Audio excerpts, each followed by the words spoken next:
एकला चालू रे त्यांची लढाई चालू आहे आमच्याबरोबर. पण आता दबावाखाली आहेत कोण सुप्रियाताई नाही, मला वाटत ना सुप्रियाताई पवार कोणत्या दबावाखाली आहे. सुप्रियाताई पवार या महाविकास आघाडीच्या महत्त्वाच्या नेत्या आहेत, आमच्याबरोबर त्या आहेत. रोहित पवार आहे, जयंतराव पाटील आहे. पण प्रत्येक पक्षावर संकट आहे या लोकांनी आणलेलं आहे.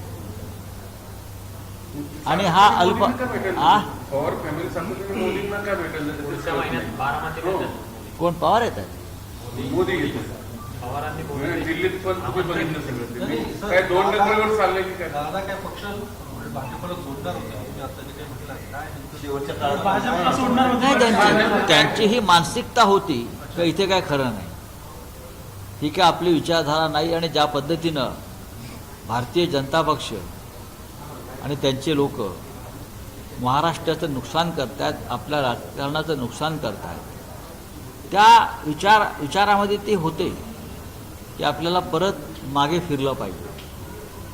हे 100% सत्य आहे. हे त्यांच्या जवळच्या लोकांनाही माहिती आहे. दादा हा स्वाभिमानी माणूस होता. तुमच्या माहितीसाठी सांगतो, नाईलाज म्हणून त्यांना जावं लागलं. ज्या पद्धतीचे दबाव BJPकडून निर्माण केले जातात नेत्यांवर, त्या एका नाईलाजापोटी दादा गेले. नाहीतर दादांनी शरद पवार साहेबांशी कधीच अशा प्रकारचा विश्वासघात केला नसता, हे माझं मत आहे. साहेब, गोगावलेंची पालकमंत्रीपदी वर्णी लागल्यानंतर त्यांनी वक्तव्य केले की आई वडिलांनी